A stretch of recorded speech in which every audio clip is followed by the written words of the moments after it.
इस गोल को, लक्ष्य को प्राप्त किया जाए। क्योंकि आज ये जो मीटिंग्स रखी गई है, क्योंकि ये आज यूनाइटेड वेलफेयर फार्मासिस्ट एसोसिएशन जो संगठन है उसका उत्तर प्रदेश में आगाज होने जा रहा है।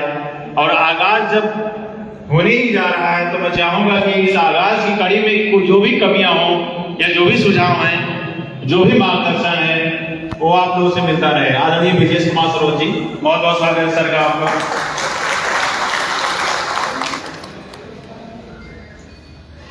सबसे पहले मैं बहुत बहुत धन्यवाद देता हूँ अभिषेक जी का, जिन्होंने मुझे इस मंच पर आमंत्रित किया। जैसा कि आप सभी लोगों को पता है कि हम लोग इस समय प्रदेश में नई संस्था के विस्तार के लिए उपस्थित हुए हैं।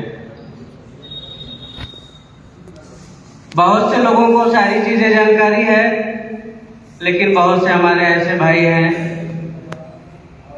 उनके मन में अभी यही चल रहा होगा कि आखिर हम नई संस्था के बैनर तले क्यों खड़े हो गए।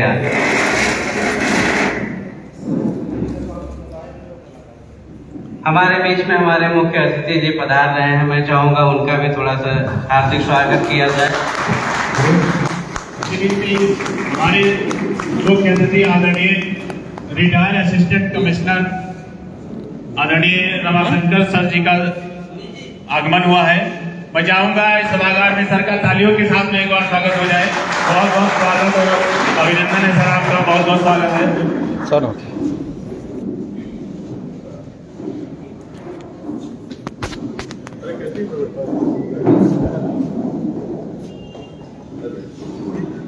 मैं चाहूंगा कि इस संगठन के संस्थापक आदरणीय मुनि त्यागी सर जी माला पहनाकर स्वागत करेंगे आदरणीय रमाशंकर सर जी का।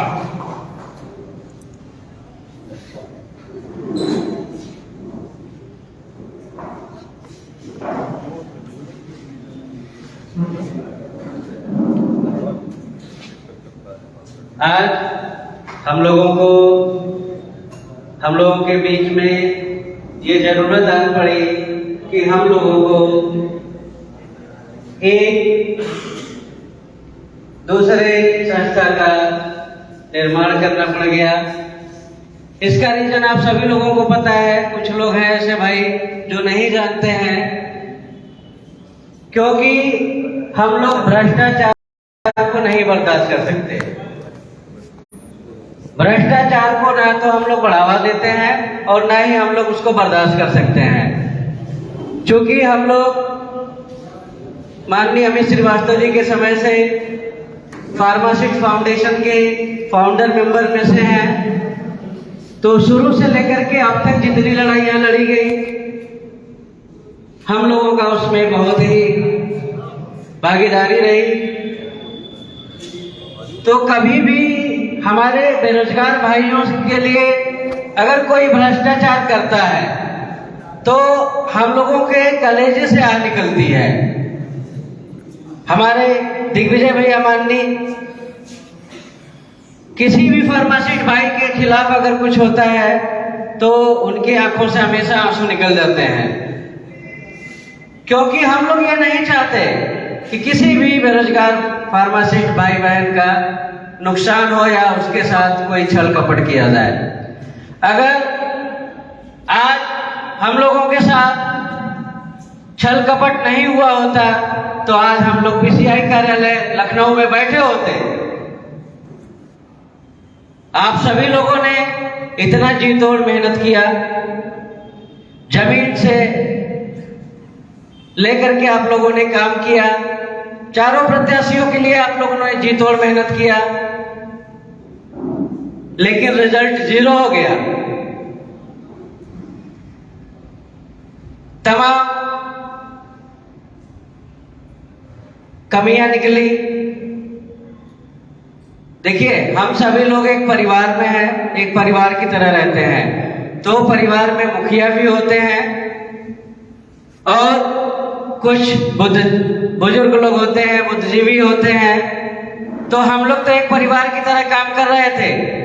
अगर कहीं पर कुछ कमियां आई, अगर हमारे परिवार में किसी सदस्य ने पूछ लिया कि हमारे साथ ऐसा हो गया, इसका क्या कारण है? पिताजी, भैया जी, दादाजी, बाबा जी बताएं, ताकि हम लोग इसको आगे से सुधार करें। तो क्या हमारे मुखिया का यह फर्ज नहीं बनता है कि उसके बातों का जवाब दिया जाए? तब दौर चलता है एक दूसरे को ऊपर लांछन लगाने का। भाई, हम लोग एक परिवार थे, हमारी टीम के द्वारा यही पूछा गया कि आखिर में एक समीक्षा मीटिंग रख दी जाए और वहां पर सिर्फ इतना डिस्कशन हो जाए कि आखिर में हमारे अंदर कहां कमी आई कि हम लोग चुनाव हार गए। तो ऐसा न करते हुए सिर्फ और सिर्फ टालमटोल किया गया। टालमटोल किया गया। हमारे कुछ साथियों द्वारा मांग किया गया कि अगर आप लोग ऐसा नहीं कर सकते, संस्था को सही तरीके से नहीं चला सकते, आप छोटी मोटी बातों का जवाब नहीं दे सकते, तो आपसे विनम्र निवेदन है कि आप लोग अपने पद से इस्तीफा दे दें।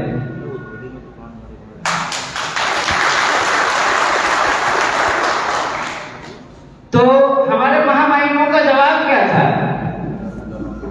जवाब ये था, आप लोग भी सुन के दंग रह जाएंगे, हम लोगों ने भी सुना तो दंग रह गए, कि हम अगर इस्तीफा दे देंगे तो हम तो बेरोजगार हो जाएंगे।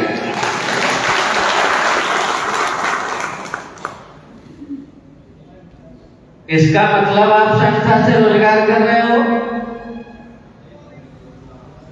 क्या? इसीलिए आपको मुखिया बनाया गया है? क्या मतलब निकलता है उसका? तो जिससे हम लोग आहत होकर के हम लोगों को मजबूर होना पड़ा एक नई संस्था तले काम करने के लिए। तो मैं अपनी इस नई संस्था के संस्थापक, राष्ट्रीय टीम, प्रदेश टीम से मेरा विनम्र हाथ जोड़ करके निवेदन रहेगा कि जो कमियां हमारे एबीपीए में की गई, पुराने संस्था में की गई, कृपया वह न दोहराया जाए।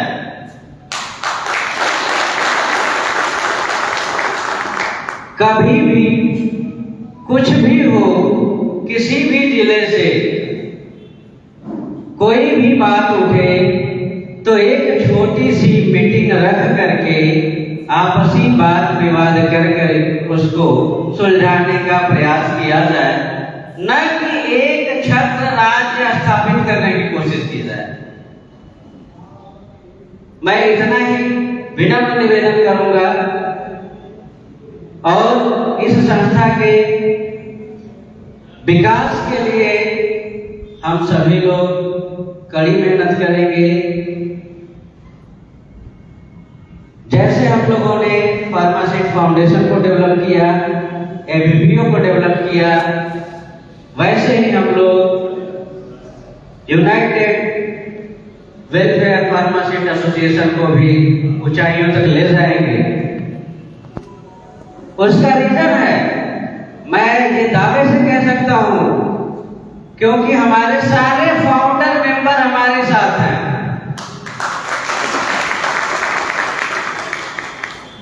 फार्मासिस्ट फाउंडेशन के फाउंडर मेंबर अभी श्रीवास्तव जी हमारे साथ हैं। उस समय से जितने भी साथी हमारे जुड़े हुए थे, लगे हुए थे, वो सब भी आज हमारे साथ हैं। तो जाएंगे कहां? हमको डेवलप करना है और हम करेंगे।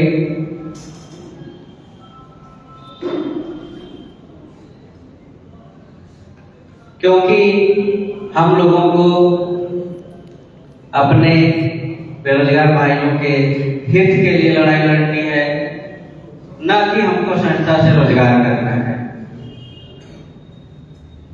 मैं बहुत ज्यादा नहीं बोलूंगा, क्योंकि हम लोग थोड़ा सा उस पैसे से हैं कि बोलना चालू करते हैं तो थोड़ा बोलते ही रह जाते हैं। टीचिंग से हूँ मैं, कृषक कॉलेज ऑफ फार्मेसी मिर्जापुर में हेड ऑफ डिपार्टमेंट की पोस्ट पर हूँ।